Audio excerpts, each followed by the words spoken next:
2 कदम चल के थक जाएं ऐसा हमारा इरादा नहीं। चलना शुरू किया है तो इतिहास भी लिख कर जाएंगे मेरे दोस्त। चलो इसी के साथ देखते हैं आज हम लोग लेक्चर नंबर 2। कितना अच्छा राइमिंग बन गया जी मेरे दोस्त, लेक्चर नंबर 2। वाह, ध्यान समझो। आज हम पढ़ने वाले बेटा, कभी भी एक चीज ध्यान से समझना, पहली बात सुनो ध्यान से। कभी भी अगर तुम पढ़ाई कर रहे हो, पढ़ रहे हो, कभी भी ऐसा तुम्हें फील होता है, लगता है यार मेरे से नहीं हो पा रहा है, कभी ऐसा मत सोचना, क्योंकि मन के हारे हार है, मन के जीते जीत। एक बार तुम अगर मेंटली हैंडीकैप्ट हो गए बेटा, कभी ठीक नहीं हो पाएगा। खुद को हमेशा मोटिवेटेड रखो। अगर तुम्हें लग रहा है तुम बहुत कमजोर हो, तो तुम एक बार अपने से नीचे देखो, तुम्हारे नीचे बहुत कमजोर है। अगर तुम्हें कभी ऐसा लगता है कि तुम बहुत तेज हो, अपने से ऊपर को देखो, तुम्हें लगेगा कि नहीं अभी मेरे को बहुत मेहनत करनी है। तो हमेशा मोटिवेटेड रहो, कभी भी अपने आप को कम मत आको। You have a unique personality. तुम्हारे पास एक यूनिक पर्सनालिटी है, उसको डेवलप करो। हमेशा मोटिवेटेड रहो, हमेशा पॉजिटिव बने रहो। मेहनत करना है, उसके पीछे नहीं भागना है। संघर्षों से लड़ना है, जूझना है, मैदान छोड़ के भागना नहीं है। बात समझ आई कि नहीं आई? और देखते रहना है बिहार स्कॉलर्स, जो लेकर के आता है आपके लिए क्वालिटी एजुकेशन, एक बेहतरीन अंदाज में आपको सिखाने की कोशिश करता है हमेशा। ध्यान समझोगे? तो चलो स्टार्ट करते हैं अपना हमारे बायो का लेक्चर नंबर 2, जिसमें हम लोग पढ़ रहे थे पहला चैप्टर, जिसका नाम था जैव प्रक्रम, लाइफ प्रोसेस। उसमें हम लोग देख चुके थे स्वपोषी क्या होते हैं, परपोषी क्या होते हैं। मैंने बताया था कि स्वपोषण वो होता है जिसमें कोई भी जीव अपना भोजन खुद बना लेता है, वो अपने भोजन के लिए खुद पे डिपेंडेंट रहता है, किसी दूसरे पे नहीं रहता है। परपोषण में क्या बताया था कि इसमें हमेशा जीव अपने से दूसरे पे डिपेंडेंट रहेगा अपने भोजन के लिए, वो खुद कैपेबल नहीं कि अपना खाना बना सके। बात समझ में आ रही कि नहीं आ रही? यस और नो? बोलते जाओगे जोश के साथ। हाउ इज द जोश? Hi sir, hi sir, hi sir. आई बात समझ में? तो उसी जो है ना जोश को हाई करके और यहां पे सीखना है। क्या सीखना है? तो आज हम लोग जो पढ़ने वाले हैं वो पढ़ने वाले हैं न्यूट्रिशन इन प्लांट। प्लांट के अंदर किस तरीके से पोषण होता है ये हमें समझना है। किस तरीके से पौधे प्रकाश संश्लेषण की प्रक्रिया को करते हैं, पौधे कैसे अपना भोजन बनाते हैं, हमें इसी चीज को समझ लेना है। बात समझ में आ रही है? ओके, स्टार्ट किया जाए। Okay, let's start. ध्यान से मैंने एक और चीज बता दें कि जो भी आज पढ़ाया जाएगा, जो भी तुम्हारे क्लास में आज बताया जाएगा इस लेक्चर के अंदर, बेटा इससे बाहर एग्जाम में कुछ भी नहीं आएगा, ये मेरी गारंटी है। इसीलिए be careful, be honest, be concentrated on board. Okay, let's start. सबसे पहले बेटा अगर हम समझे कि पौधों में पोषण किस तरीके से होता है, तो आपके सामने ये जो स्ट्रक्चर दिख रहा है, ये स्ट्रक्चर है क्लोरोप्लास्ट का। किसका है? क्लोरोप्लास्ट का। और आप सबको पता है रे बेटा कि क्लोरोप्लास्ट के अंदर क्या होता है, एक पिगमेंट होता है ग्रीन कलर का, जिसका नाम होता है क्लोरोफिल। आपके टीचर्स भी क्या कहेंगे, इस चीज को बताएंगे कि क्लोरोफिल जो होता है वो पत्तियों को ग्रीन कलर प्रोवाइड करता है। क्या करता है? पत्तियों को यानी कि लीफ को ग्रीन कलर देता है। तो हम इसी क्लोरोप्लास्ट के स्ट्रक्चर को यहां पे डिफाइन करने वाले हैं। क्लियर? ध्यान समझोगे। सबसे पहले अगर थोड़ा सा कंफ्यूजन हो रहा होगा ऐसे स्ट्रक्चर के अंदर, तो एक बार मैं तुमको इसको अलग से समझाता हूं। देखो, मान लेते हैं कि ये जो राउंड सा स्ट्रक्चर है दैट इज क्लोरोप्लास्ट। अब आप क्या देखेंगे कि इस क्लोरोप्लास्ट के अंदर एक बैंगल शेप में ऐसे कुछ यूनिट्स आपको दिखाई देते हैं, that all are interconnected with each other, one another.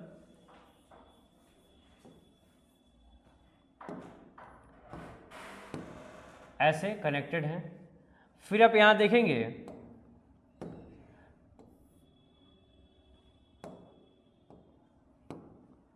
तो यहां इस तरीके से आई बात समझ में बेटा। ये जो चीज है इसको हम लोग बोलते हैं लैमिला। यहां ध्यान समझेंगे, यहां जो था आपका स्ट्रक्चर लैमिला, ये दिख रहा है जो कनेक्ट किया हुआ इन दोनों को, क्या कहलाएगा ये? 1 मिनट। लैमिला। क्या बेटा? ये है आपका लैमिला। ये जो आपको राउंड में बैंगल शेप का स्ट्रक्चर जो इस तरीके से दिख रहा है, इसका नाम है ग्रेनम। इसका नाम क्या है? इसका नाम है बेटा ग्रेनम। ये है ग्रेनम। ये जो दिख रहा है इसका नाम होता है बेटा एस्ट्रोमा। आपको बस इन्हीं चीजों को जान लेना है, ग्रेनम क्या है और स्ट्रोमा क्या है। आई बात समझ में? आप सबको पता है कि प्लांट के अंदर आप लोग पढ़े भी होंगे कुछ इस तरह से, अगर हम इसको कंसीडर करें कि एज ए प्लांट, तो आप जानते हैं कि अगर ये क्या है, अगर ये लीफ है तो आपको पता है कि इसका नाम ये क्या है, ये रूट है। आप लोग जानते हैं कि रूट जो होता है वाटर और मिनरल्स को सॉइल से निकाल के लिए कहाँ जाता है, लीफ के अंदर। और पत्तियों के अंदर ही क्या होता है, इसी के अंदर फोटोसिंथेसिस की प्रक्रिया होती है। मतलब इसी में क्या होता है, इसी में आपका होता है प्रकाश संश्लेषण। पत्तियों में क्या होता है, प्रकाश संश्लेषण होता है। ध्यान समझो।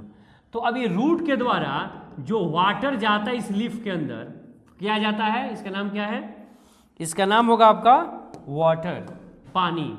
ये क्या जा रहा है, जो पानी जाता है वो पानी जाकर के कहाँ इकट्ठा होता है, इस लीफ में इकट्ठा होता है। कहाँ इकट्ठा होता है, इस लीफ में।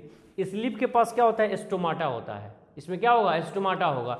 जो स्टोमाटा अपने पास एक स्पेशल प्रकार के सेल को रखता है जिसका नाम होता है गार्ड सेल। क्या नाम होता है, गार्ड सेल।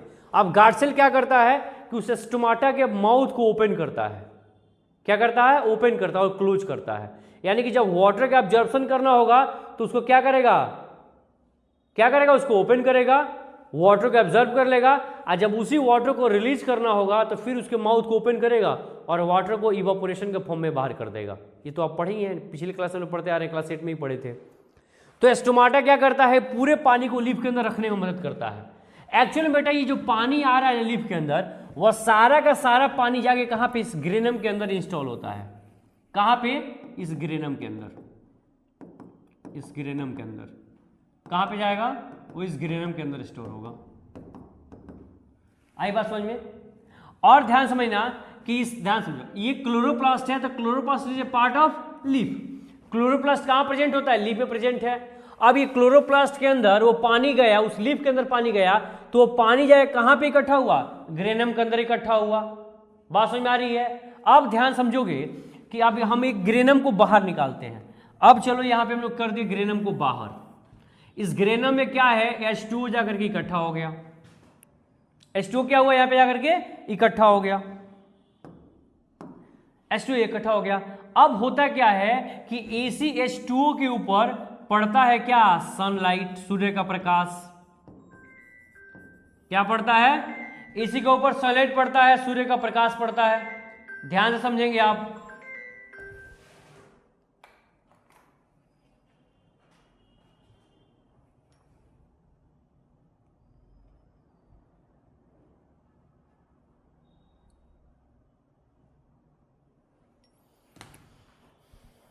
ध्यान समझेंगे।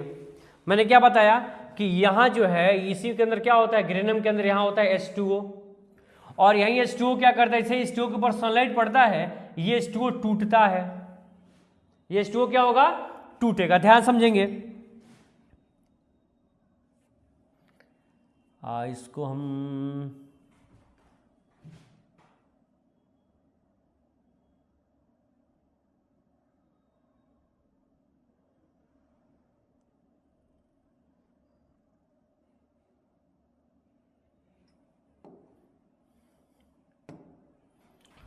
वन मिनट,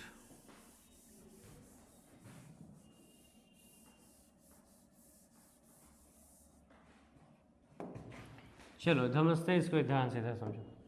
हमने क्या कि एक ग्रेनम को निकाल दिया बाहर, ये आपका हो गया ग्रेनम। इसके अंदर क्या आके मौजूद हो चुका है, इसके अंदर आकर के स्टोर हो गया आपका वाटर H2O। कहाँ पे, ग्रेनम में। हमने क्या किया, इस स्ट्रक्चर को यहाँ बाहर कर दिया, ये बाहर आ गया। अब इसके ऊपर जैसे ही क्या पड़ता है, सनलाइट पड़ता है। क्या पड़ गया, सनलाइट। तो ये वाटर क्या होती है, टूट जाता है। वाटर क्या होगा, टूट जाता है। यहां भी एक रिएक्शन होगा, ध्यान समझोगे। तो यहां पे H2O के ऊपर जैसे ही क्या होगा, सनलाइट पड़ेगा। क्या पड़ेगा, सनलाइट, यानी कि सूर्य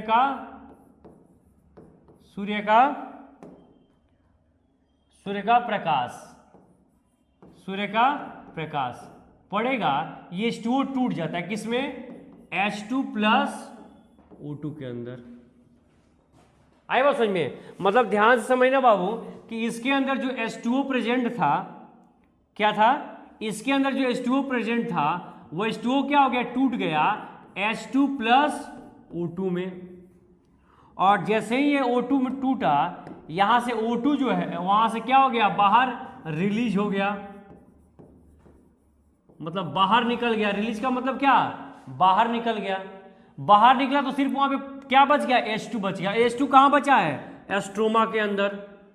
H2 कहां बच गया है, एस्ट्रोमा में।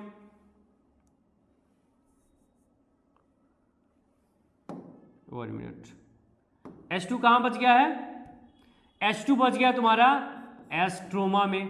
और ध्यान समझना कि जो भी यहां से रूट के द्वारा तो वाटर गया था, और वायुमंडल से यहां क्या आएगा, वायुमंडल से इसमें आता है CO2, यानी कि वायुमंडल से पत्तियों के अंदर जो रंध्र होते हैं वो रंध्र क्या करते हैं, CO2 को एब्जॉर्ब करते हैं तुम्हारे पूरे एनवायरनमेंट के अंदर से। वातावरण से क्या लेंगे, CO2 लेंगे। वह CO2 भी इसी लीफ के अंदर है। रूट के द्वारा जो पानी गया वो कहाँ गया है, लीफ के अंदर जाके स्टोर है। इसके अलावा वायुमंडल से यानी तुम्हारे वातावरण से जो है तुम्हारे इस एटमॉस्फेयर से CO2 गया है कहाँ पे, लीफ में। लीफ के अंदर जो रंध्र है वो CO2 को एब्जॉर्ब करता है, उसको वहीं रखा हुआ है। तो एक्चुअल में बेटा लीफ के अंदर जो है CO2 उसके एस्ट्रोमा में मौजूद रहता है। कहाँ पे, उसके एस्ट्रोमा में। तो यहाँ पे जो CO2 मौजूद है, क्या है, यहाँ पर जो CO2 मौजूद है, तो अब यहीं पे H2 प्लस CO2 के बीच में क्या होगा, रिएक्शन होगा। क्या होगा, यहां पे क्या होगा, H2 प्लस CO2 के बीच में रिएक्शन होगा। ध्यान से समझोगे तो इस रिएक्शन को हम बाहर निकालते हैं, यानी कि H2 प्लस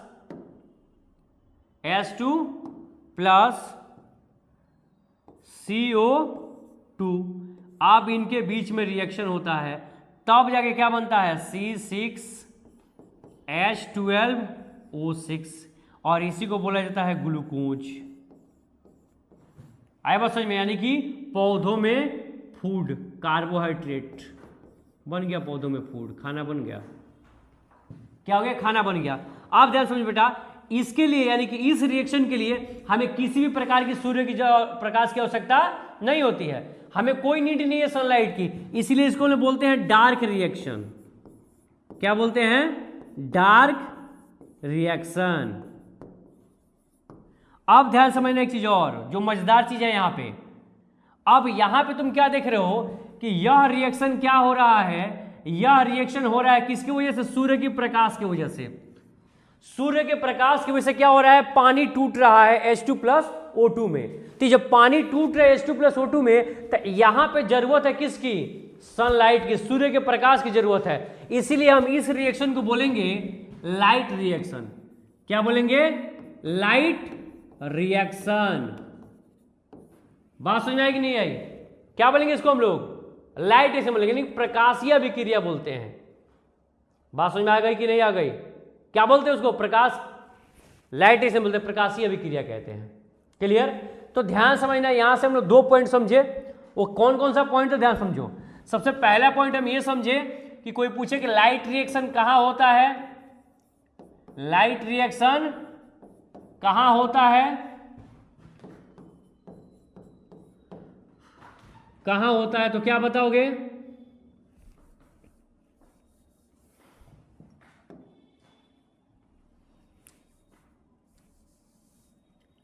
कहां होता है?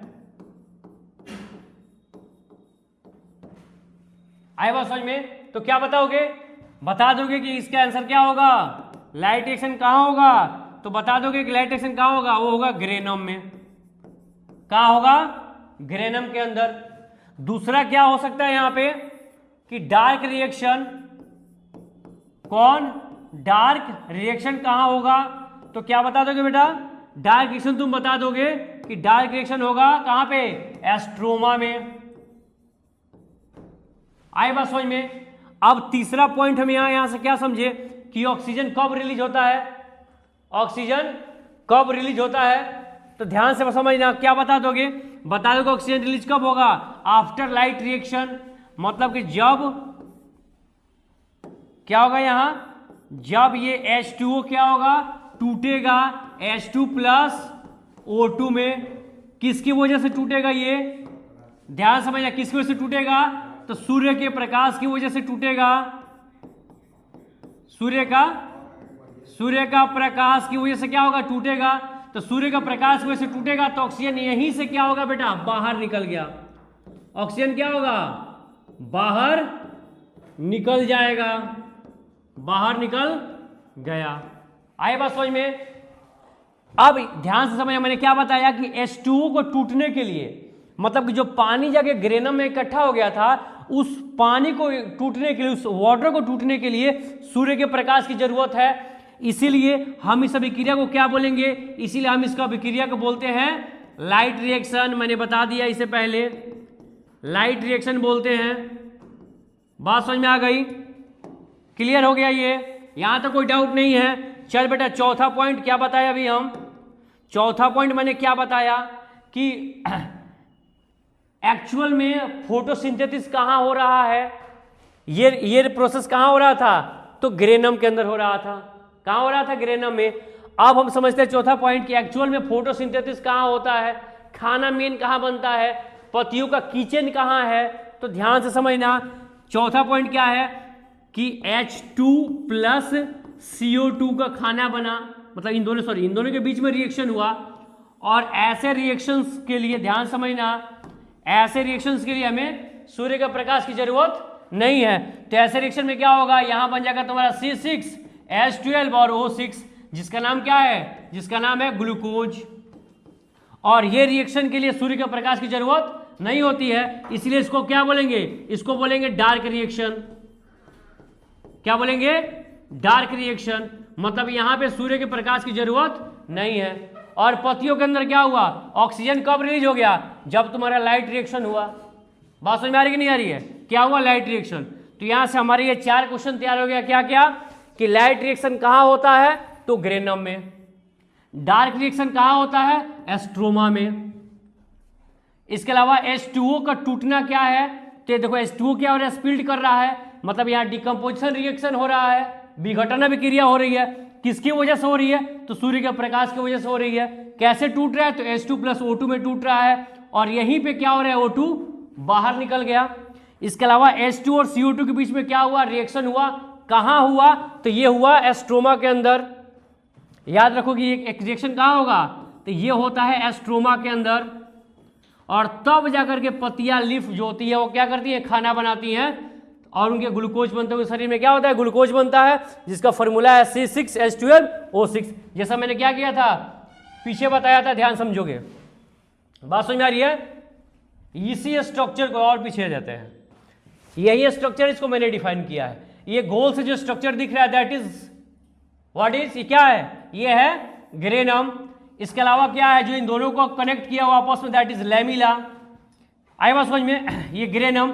तो कोई पूछे ग्रेनम के अंदर क्या होगा, आप बता सकते हो ग्रेनम में क्या होगा, तो लाइट रिएक्शन होगा। सूर्य के प्रकाश जरूरत क्यों होती है प्लांट के अंदर, तो सिर्फ और सिर्फ पानी को तोड़ने के लिए। आई बात समझ में, पानी को तोड़ने के लिए। क्यों, क्योंकि जब तक H2 और O2 अलग नहीं होगा, पत्तियां अपने अंदर फोटोसिंथेसिस नहीं कर पाएंगी। क्लियर, यहां तक कोई भी डाउट है तो इस चीज को जरूर कमेंट बॉक्स में डालें। चलते हैं नेक्स्ट पेज पे, समझते हैं इस चीज को। आगे है प्रकाश संश्लेषण की परिभाषा। What is the definition of photosynthesis. मैंने वही चीज बताया है जो अभी से पीछे हम डील किए हैं, ध्यान समझोगे।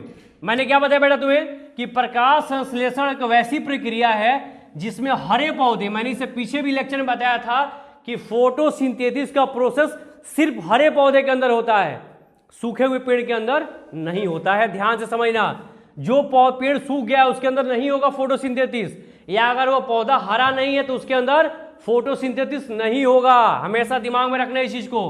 हरा पौधा, इसके अलावा और क्या है, सूर्य का प्रकाश है, कार्बन डाइऑक्साइड है, जल है, इन सब की सहायता से क्या बनता है, ग्लूकोज बनता है, और ऑक्सीजन क्या होती है, उत्सर्जित होती है, बाहर निकलती है। मैंने अभी क्या बताया, सूर्य के प्रकाश की जरूरत क्यों है, पानी को तोड़ने के लिए। कार्बन डाइऑक्साइड पत्तियां कहां से लेती हैं, वातावरण से लेती हैं। किसके द्वारा, तो रंध्रों के द्वारा, जो होल्स होते हैं उनके अंदर, उसके द्वारा।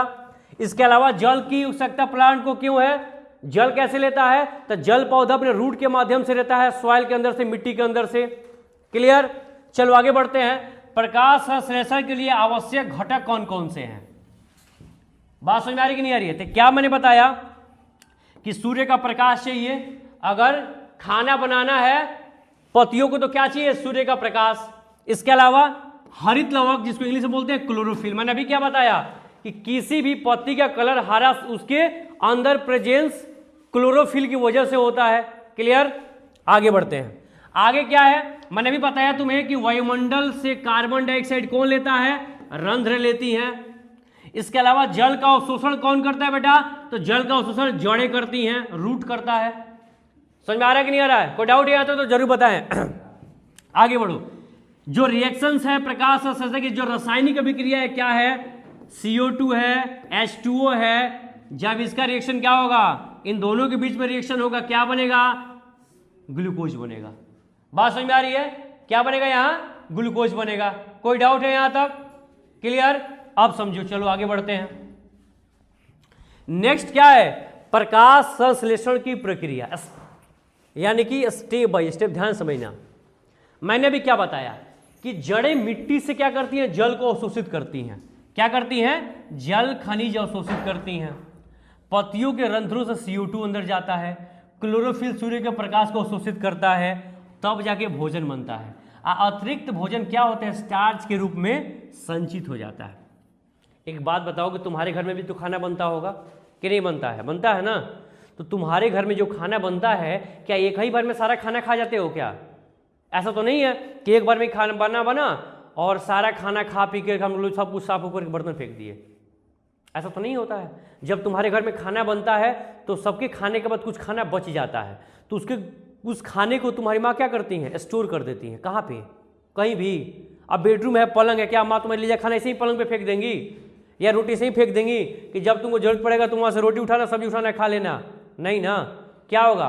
तुम्हारे घर में उस बचे हुए खाने को रखने के लिए कोई स्पेसिफिक जगह होगा, जिसको हम लोग किचन बोलते हैं ना कि नहीं बोलते हैं? बोलते हैं। तो किचन जो होगा, उस किचन के अंदर क्या किया जाता है? जो खाना बच जाता है उस खाने को रख दिया जाता है कि भाई नेक्स्ट टाइम में जब इसकी जरूरत पड़ेगी घर में, वो लोग इसका इस्तेमाल करेंगे।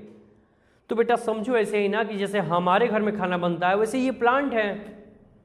जैसे तुम्हारे घर में तुम्हारे चाचा घर है, वैसे समझ जाओ कि प्लांट भी तुम्हारा एक चाचा है, उसके घर भी ऐसे ही खाना बन रहा है। वो भी अपना खाना बना लिया, जितना उसको खाना था खा लिया। अब बाकी जो खाना बच जाएगा वो क्या करेगा? उस खाने को रख लेगा ना कि भाई जब उसको भूख लगेगी तो खाते रहेगा, या उसके पूरे पार्ट में किसी को भी अगर भोजन की जरूरत होगी वहां भेज देगा उस भोजन को।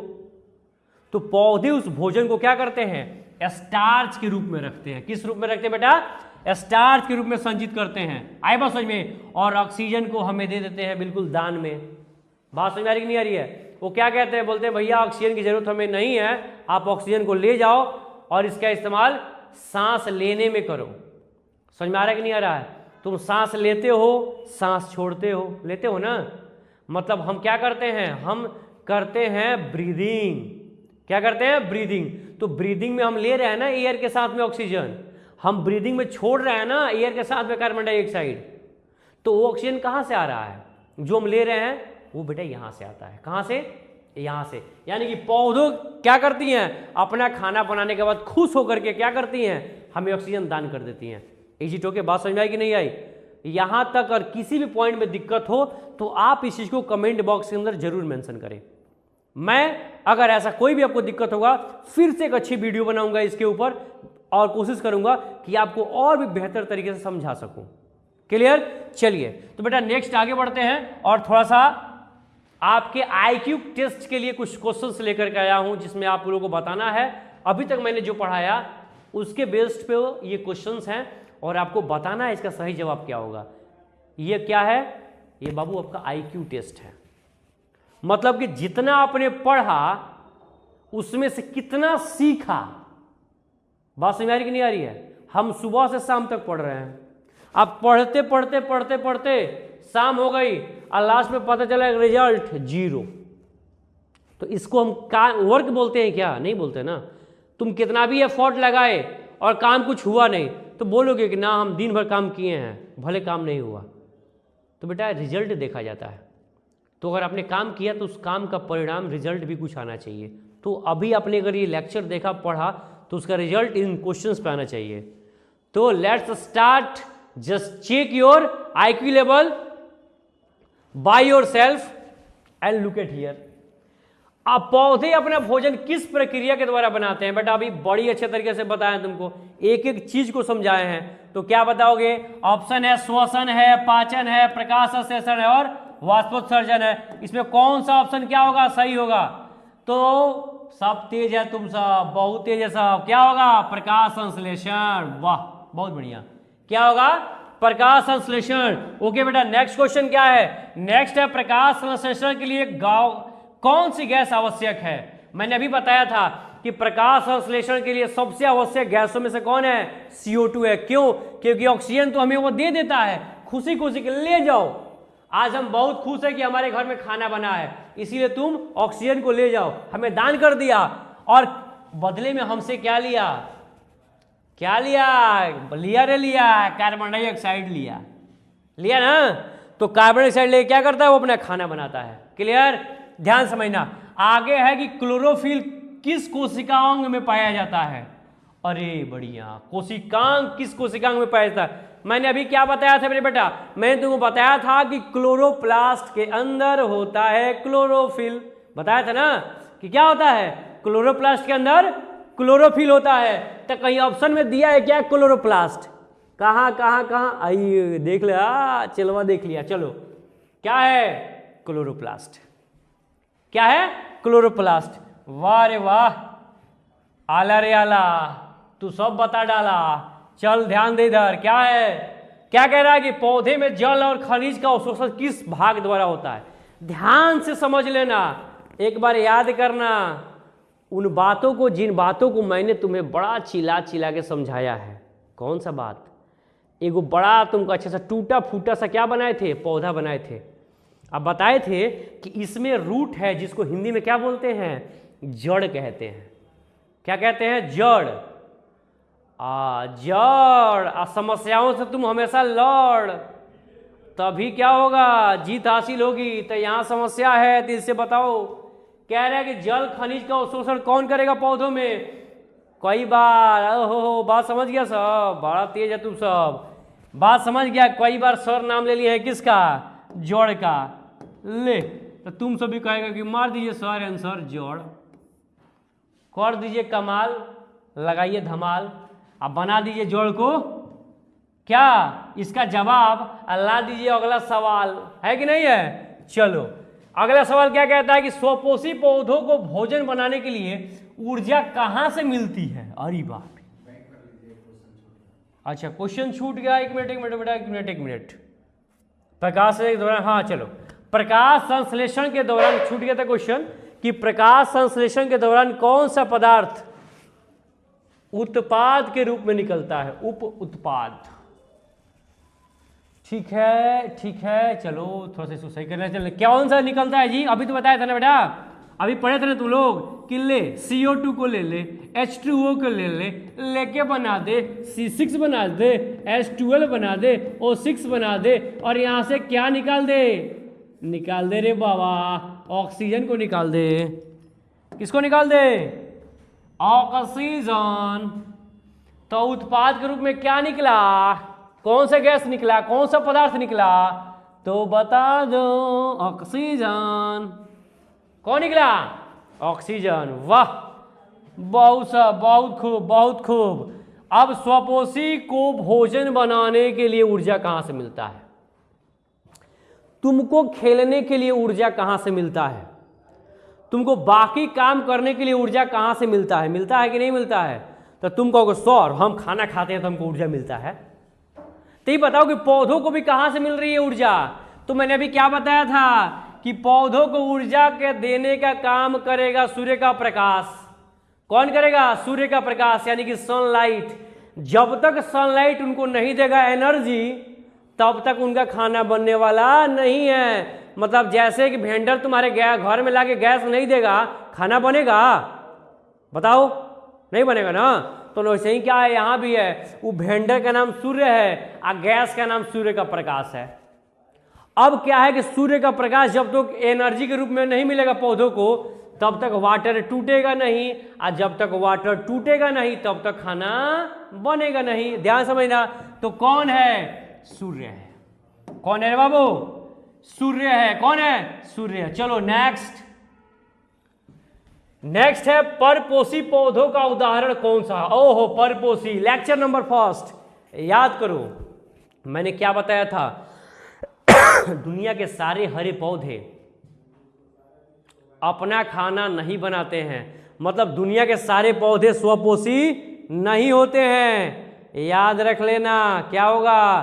बताया था ना कि हर खूबसूरत चीज़ देखने, हर चमकने वाली चीज़ क्या होती? हीरा नहीं होती, है कि नहीं? और हर काली चीज़ जीरा नहीं होती। बात समझ में आ रही कि नहीं आ रही है? तो ध्यान से समझना। ये क्या कह रहा है कि हर हरा पौधा खाना नहीं बनाता है। तो बता दे रे बेटा, मैंने बताया था तुम्हें क्या? अमरबेल, कसकट्टा जिसको मैंने इंग्लिश में कहा था। अमरबेल एक ऐसा पौधा है जो होता तो हरा है लेकिन परजीवी तरीके से अपना न्यूट्रिशन पूरा करता है, मतलब हेटरोट्रॉपिक तरीके से। बात समझ कि नहीं? बहुत आलसी है, कभी खाना बनाना नहीं चाहता है। तुम सब भी बहुत आलसी हो ना। बहुत सारे बच्चे से जो रूम लेके पढ़ता है सब बहुत आलसी होता है कि नहीं? खाना नहीं बनाना चाहता है सब, बस अब जाकर लगन में खा रहा होगा अभी घूम घूम के। चलो तो वहां से थोड़ा सा बाहर आओ और क्वेश्चन लगाओ। नेक्स्ट, कीट भक्षी पौधे कीटों से कौन सा पोषक तत्व प्राप्त करते हैं? कीट भक्षी। चलो बहुत बढ़िया। कीट भक्षी का मतलब होता है कि जो पौधे इंसेक्ट्स को ट्रैप करके खा जाते हैं उनको हम बोलते हैं कीट भक्षी। कीट मतलब कीटाणु और भक्षी मतलब भक्षने वाला यानी खाने वाला। तो जो कीटों को लेके खा जाता है वैसे पौधे उन भोजन से कौन सा पोषक तत्व प्राप्त करते हैं? तो उनका सिर्फ एक ही मोटिव है, क्या लेना? नाइट्रोजन। क्या लेना? नाइट्रोजन। क्योंकि उनका ग्रोथ नाइट्रोजन से ही होगा। किससे होगा? नाइट्रोजन से ही होगा। चलो आगे बढ़ते हैं नेक्स्ट क्वेश्चन की तरफ। पौधों में भोजन का संग्रह किस रूप में होता है? अभी रे बताए रे भाई, अभी बताया मैंने, अभी बताया कि बाबू तुम्हारे घर में खाना जो बच जाता है इकट्ठा करते हो ना, रखते हो ना उसको कहीं ना कहीं संभाल के। पौधा भी रखता है उसको संभाल के। किस फॉर्म में रखेगा? हैं?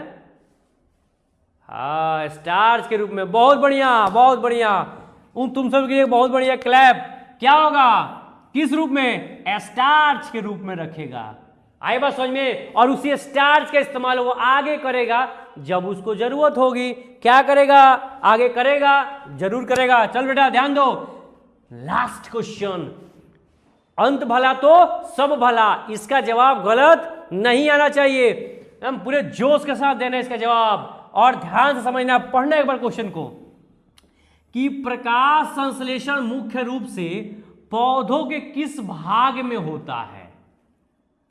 कह गए सर ये तो हलवा ला दिए सर, ये तो हलवा क्वेश्चन डाल दिए सर, है कि नहीं सर? तो हलवा क्वेश्चन है तो हलवा की तरह जवाब दो, मन मीठा करके जाओ। बात समझ आई कि नहीं आई? क्या करके जाना है? जवाब देके और मन मीठा करना है। प्रकाश संश्लेषण का मुख्य रूप से पौधे किस भाग में होगा? तुम सब तो बहुत जीनियस है, बता दे रहे बाबू।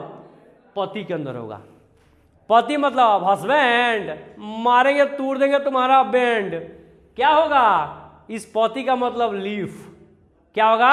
लीफ। यानी प्रकाश संश्लेषण फोटोसिंथेसिस पौधे के लीफ में होगा। कहां होगा? लीफ में, पत्तियों के अंदर होगा। चलो नेक्स्ट। अब ये बेटा आपका आंसर शीट, मतलब आप पहले बनाओ, खुद को जजमेंट करो आपने इस लेक्चर से कितना सीखा।